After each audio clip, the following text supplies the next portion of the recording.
Olá, sejam muito bem-vindos ao Play no Agro. Eu sou Luísa Nogueira, jornalista especializada em agronegócio e vejo o que preparamos para a edição de hoje.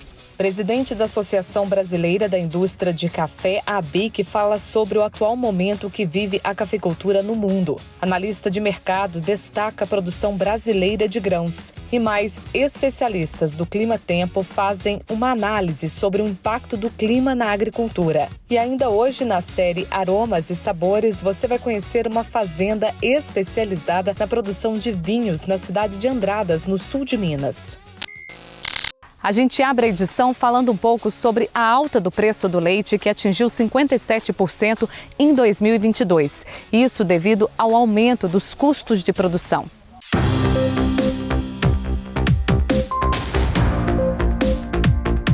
O levantamento divulgado pelo IBGE aponta que o preço do leite cresceu cerca de 57% em 2022. De acordo com Matheus Gonçalves, analista de mercados da Milk Point, essa alta é resultado dos problemas enfrentados em 2021, além do alto custo de produção. No que tange a produção de leite, a gente tem que também refletir um pouco sobre o que aconteceu no passado recente, né? Então essa questão que a gente está vivendo hoje, uma escassez de oferta de leite, consequentemente uma elevação dos preços dos lácteos, é principalmente reflexo daquilo que aconteceu em 2021, principalmente no que tange a custo de produção. Os custos de produção em 2021 e também vem se estendendo ao longo desse ano de 2022, aumentaram bastante e para o produtor de leite, então o produtor de leite sentiu e sente isso na pele, principalmente no custo da ração, né? E a gente falando dos custos de grãos, de milho e soja. A alta da inflação dos combustíveis e fertilizantes também pressiona os custos. O analista ressalta que o abandono das atividades também é um fator que contribui com este aumento, o que consequentemente gera menor oferta. Essa questão dos custos de produção tem estimulado, né, infelizmente tem acarretado com que muitos produtores tenham deixado a atividade. Não só a questão de custo de produção, né, mas também vários outros pontos afetam nessa decisão, mas principalmente os custos de produção em 2021 e nesse início de 2022 fizeram com que muitos produtores deixassem a atividade. Então, o que esses produtores geralmente fazem quando eles abandonam a atividade? Ou eles vendem esses animais para outros produtores, ou eles vendem, principalmente vendem esses animais para abate.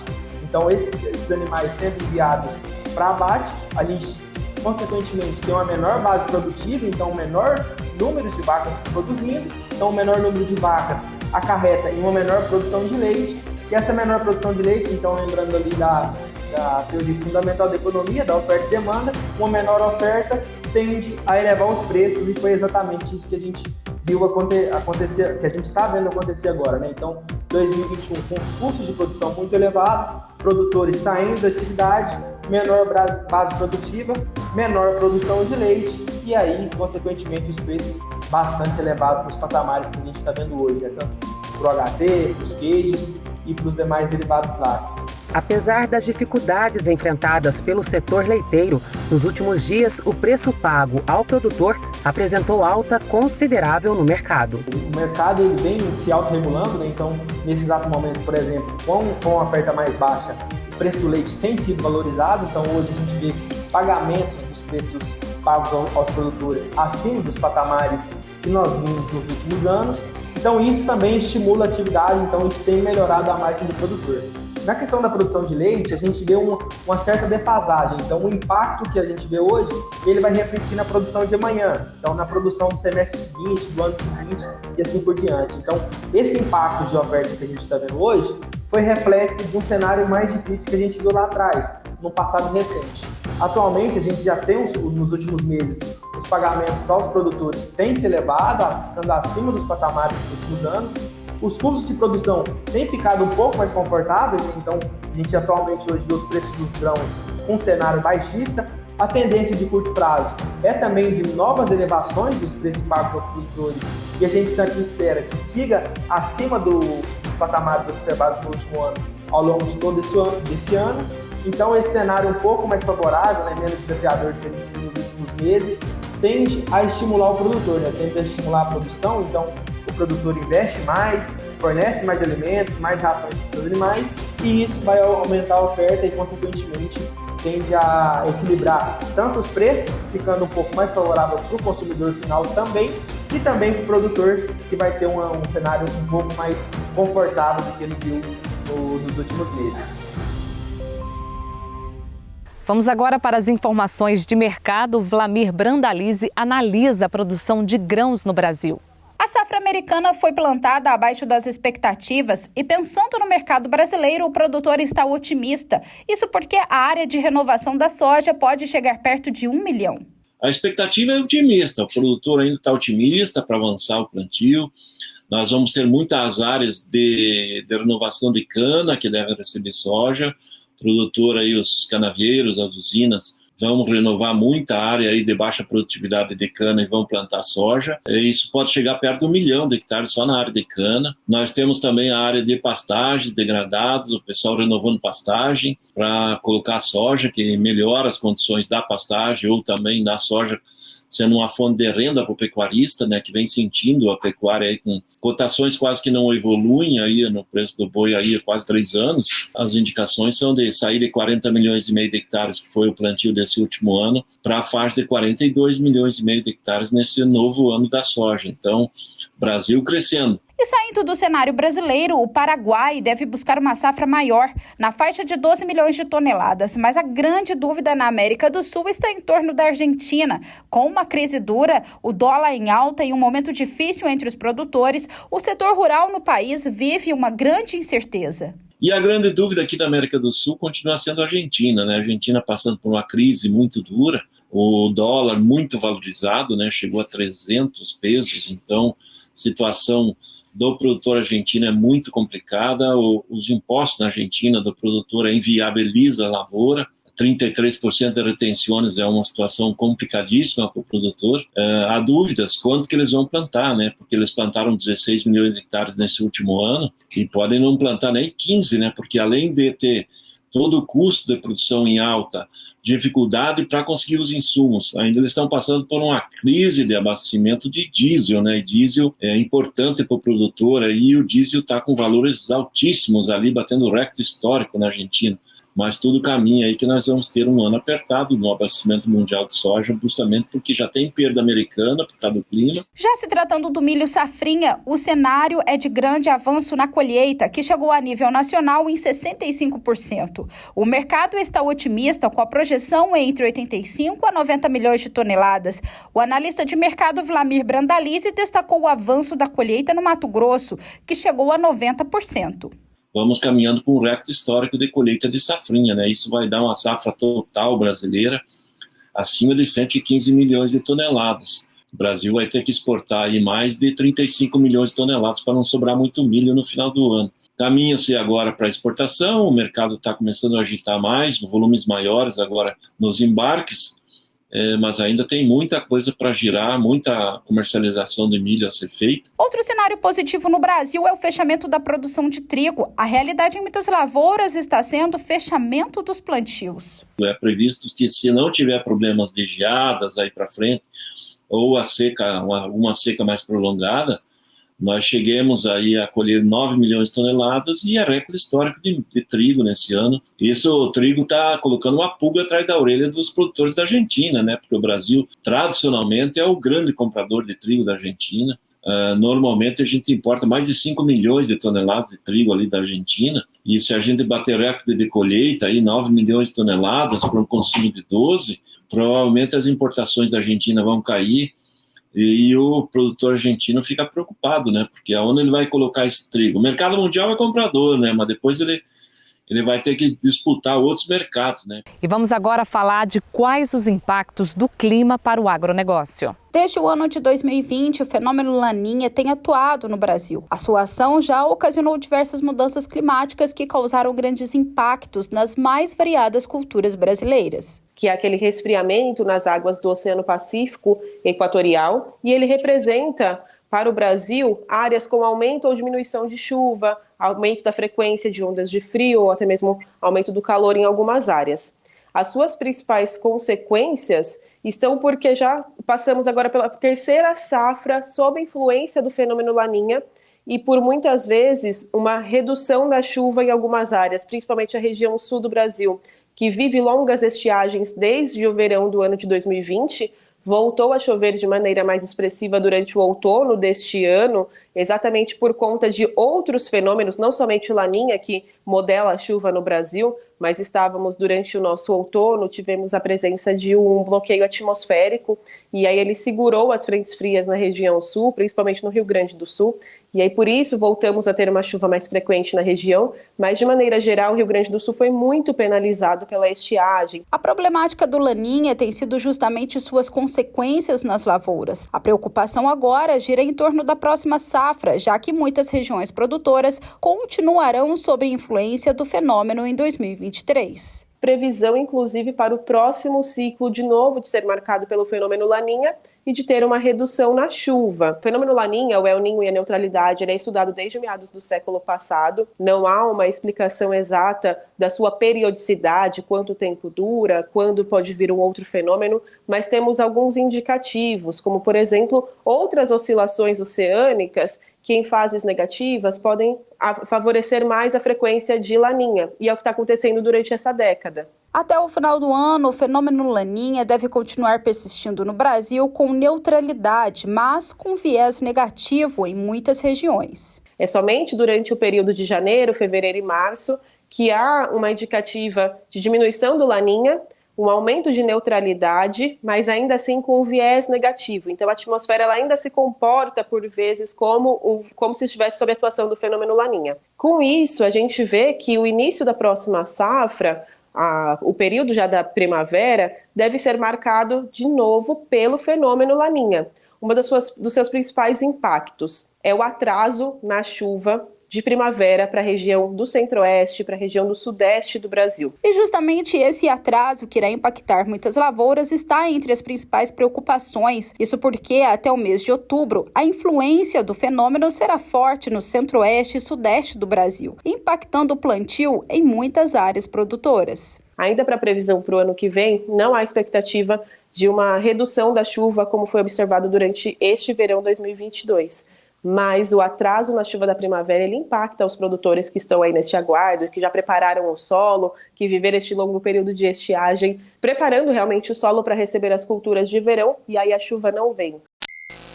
O preço da saca do café tem atingido o consumidor final, a indústria brasileira e tem deixado o mercado bastante agitado. Para a gente conversar um pouco sobre esse assunto, eu vou fazer agora uma entrevista exclusiva com Pavel Cardoso, presidente da ABIC. Olá, Pavel, seja muito bem-vindo no Play no Agro. Esse é um momento bastante desafiador aí da cafeicultura brasileira. Eu queria que nesse primeiro momento você fizesse uma análise para a gente. É um momento desafiador, né? Tanto para o produtor quanto para a indústria, administrar todas as variantes que envolvem não somente circunstâncias locais, não somente variáveis climáticas, que são determinantes para o comportamento da lavoura dos próximos anos, mas também variáveis logísticas que estão longe daqui, mas que afligem diretamente os preços e todos nós, indústria e os nossos produtores. Haja vista a questão ainda pandêmica na questão logística na China e o problema vindo da guerra da Ucrânia, que aflige aí a questão logística, fertilizantes e por aí vai. Mesmo desafiador, a indústria segue otimista. Pavel, e como que você está vendo essa questão do impacto dos preços da saca de café na indústria brasileira? Os preços tiveram uma exponencial elevação, mais de 155% do café verde foram impactados diretamente na indústria. A indústria absorveu outros 107% com outros insumos, energia, combustível, que fazem parte na composição dos preços, né, da indústria para o supermercado brasileiro, e a indústria repassou não mais do que 55% desses custos todos para o supermercado. Uma questão que nós, da indústria, sempre colocamos como relevante nessa análise entre o preço do café ofertado na ponta pelos supermercados brasileiros ao consumidor contra o salário mínimo, nós encontramos equivalência nas últimas décadas. Se a gente buscar o preço do café ofertado ao brasileiro no final, na ponta final das gôndolas dos supermercados, e buscar essa equivalência nos últimos 10, 20, 30 anos, nós encontraremos percentuais parecidos, o que dá relativa tranquilidade ao consumidor, que em 98% dos lares brasileiros consomem o nosso café. E é interessante esse dado que você coloca para a gente, porque afinal de contas não dá para ficar sem um cafezinho, né, Pavel? Mas você acha que esse preço pode afetar o consumo? Como é que vocês estão avaliando essa questão? No ano de 2021, o crescimento do consumo atingiu 1,7%. E a indústria trabalha nesse ano com essa mesma expectativa de aumento. Haja vista todos esses desafios que nós aqui colocamos, esse desafio, nosso entendimento é que será alcançado, mesmo com o aumento na ponta do preço médio do café torrado e moído ofertado ao brasileiro. Haja vista essa proporção do quilo do café contra o salário mínimo aqui colocada, não pesar na cesta de alimentos do consumidor brasileiro. Você acha que o Robusta ele vem ganhando mais espaço, vai ganhar mais espaço nesse cenário? Está acontecendo isso no mercado internacional também? Como é que está essa avaliação? Já se encontra Robustas maravilhosos, Robusta gourmet. E o consumidor brasileiro é que decide disponibilidade de qualidades distintas que o brasileiro tem à sua mesa, ofertado pelo produtor brasileiro, pela indústria brasileira, nos supermercados brasileiros, é enorme. E essa variante o consumidor está aprendendo a estudar e escolher de acordo com o seu perfil de sabor. Pavel, agora vamos falar de uma outra situação que a gente vem enfrentando, que também aí refere-se ao preço do café, que é realmente o estoque. O que está acontecendo com o estoque de café verde? O ano passado a gente teve um estoque de passagem da ordem de 5,5 milhões de sacas e esse ano é ligeiramente inferior. Nós teremos agora, segundo a última previsão da Conab, entre 53 e 54 milhões de sacas e a exportação segue firme, chegando próxima aos 40 milhões de sacas. A indústria trabalha com um consumo próximo dos 22 milhões de sacas, já fazendo essa composição do aumento de 1,7% no aumento do consumo nesse ano de 2022. Então, nós teremos aí, se não tivermos nenhuma variável climática que aflige o produtor brasileiro, nós teremos aí uma oferta muito firme, notadamente no período da entre-safra do próximo ano, até a chegada da próxima safra 2023. E essa informação que você acaba de passar é super importante até mesmo para a tomada de decisão do produtor, que às vezes fica segurando um pouco a venda, para ele poder entender que a gente vai ter sim uma safra maior, a não ser que a gente tenha aí realmente algum problema climático. Muito obrigada, Pavel, pela sua participação aqui no Play no Agro, por essa troca de informação sempre muito importante para a gente fazer a cafeicultura brasileira chegar cada vez mais longe. E que a gente tome muito cafezinho por aí, né? Sempre à disposição, Luísa. Um grande abraço para você e para todos os seus telespectadores, tá? Olha só, e daqui a pouco eu volto com mais informações do agronegócio para você. Nossa equipe esteve em Andradas, no sul de Minas, maior produtor de vinho do estado de Minas Gerais. E nós acompanhamos uma técnica que chama dupla poda, que ajudou o produtor a conseguir produzir vinho no inverno.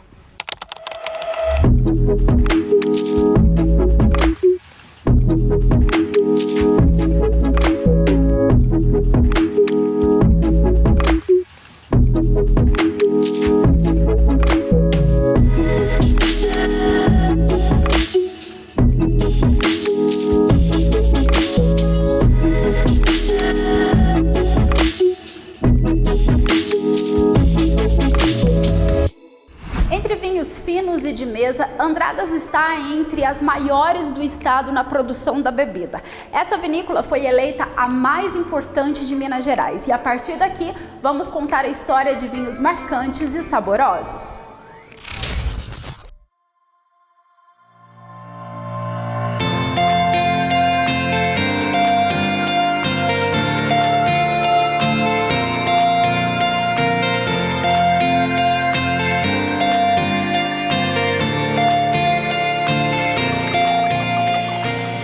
Geraldo representa anos de tradição da produção de vinhos no município de Andradas. A família Marcon está em sua 6ª geração no ramo. A primeira geração foi o Sr. José Marcon. Ele veio da região do Vêneto, né, da cidade de Treviso, e os italianos vieram para cá aproximadamente em 1893 para descobrir a América, né, um novo mundo. E chegando aqui não havia a sua iguaria preferida, né, como resolver isso? Fazer os vinhos artesanais para o consumo da família. E o senhor Geraldo Marcon já é a terceira geração, que é homenageado aqui da casa, né? O seu filho, Luiz Carlos Marcon, e os netos, né, que hoje administram a fazenda, eles homenagearam o avô e o pai, né, por questões de que aqui era a casa dele, uma casa de roça. Não esse prédio vultuoso que é hoje aqui no setor turístico, mas por isso o nome Casa Geraldo. Ao longo dos anos, a família se especializou na produção dos vinhos de mesa, muito apreciados no município de Andradas. Mas, além disso, houve também a busca pelos vinhos finos, e a primeira tentativa não teve muito sucesso. No desenvolver das atividades, ele não tem sucesso com as uvas finas, porque não atingia Brix, que é a quantidade de açúcar da uva.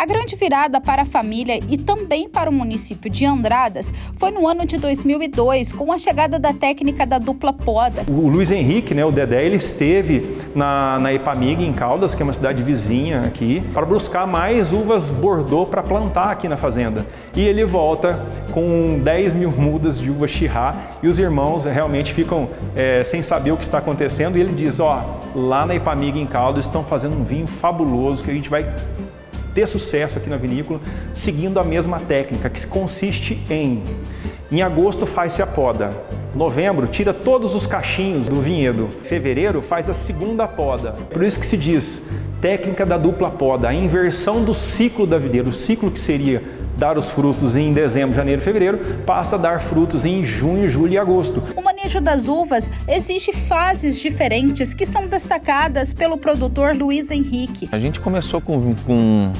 uvas, né, com ciclos normais, que é, né, colheita no verão, porém muitos anos aí patinando, para algum ano a gente esporádico, a gente conseguia vinho de qualidade, outros não, né? Hoje, todos os anos a gente produz vinho de qualidade, cada um melhor que o outro ainda. Isso se deu a técnica de dupla poda, né? Desenvolvida aqui pela Ipamig. Isso daí foi um passo muito grande para a viticultura e para nós também, né? Nossos prêmios que a gente tem ganhado aí.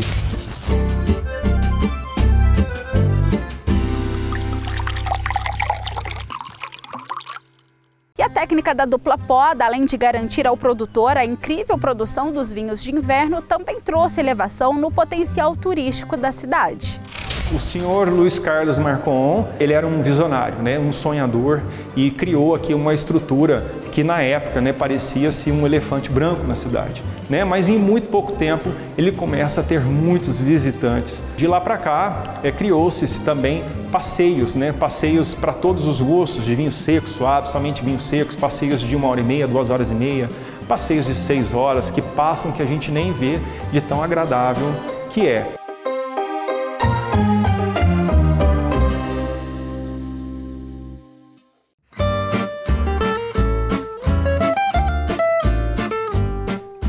No sítio Recanto da Paz, o produtor José Procópio cresceu entre as videiras. O vinho de sua família está desde 1910 no mercado, através do seu tataravô. Ele chegou no Brasil em 1888.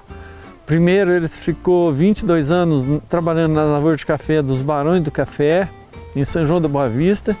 E em 1910 ele comprou essa propriedade aqui, pequena propriedade, em Andradas, e plantou café, que era a única cultura que se fazia dinheiro naquela época. Então, desde 1910 que a gente tem tradição de produzir uva e fazer vinho. Vinho muito simples inicialmente. O produtor acabou investindo em agronomia e no ano de 2002 iniciou um projeto para a mudança da qualidade dos vinhos. E foi quando abriu as portas do seu sítio para os primeiros testes da Ipamig com a técnica da dupla poda. Foi a empresa que mais fez experimentos junto com a Ipamig para desenvolver essa colheita de inverno, que a gente chama isso, hoje o nome certo são vinhos de inverno produzidos com uvas colhidas no inverno através de uma técnica que chama dupla poda. O sítio também tem cerca de 70 variedades em experimento em campo. Hoje eu tenho 70 variedades aproximadamente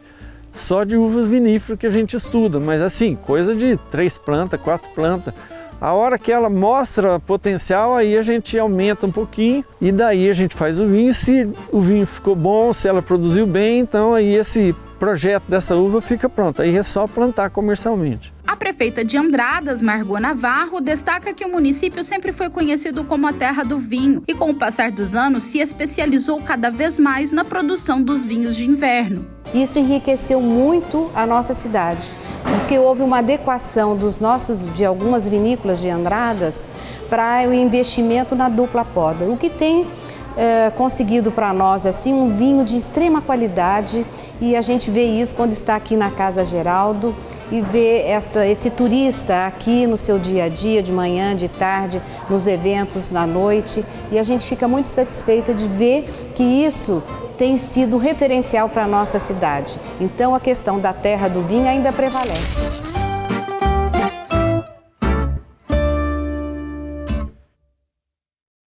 O Play no Agro fica por aqui. Todas as reportagens desta edição você encontra nas minhas redes sociais, o @LuizaNogueiraTV. Lembrando que Luiza é com S, também no @Play no Agro. E você pode ter mais informações do agronegócio no nosso portal, playnoagro.com.br. Até a semana que vem. Tchau, tchau.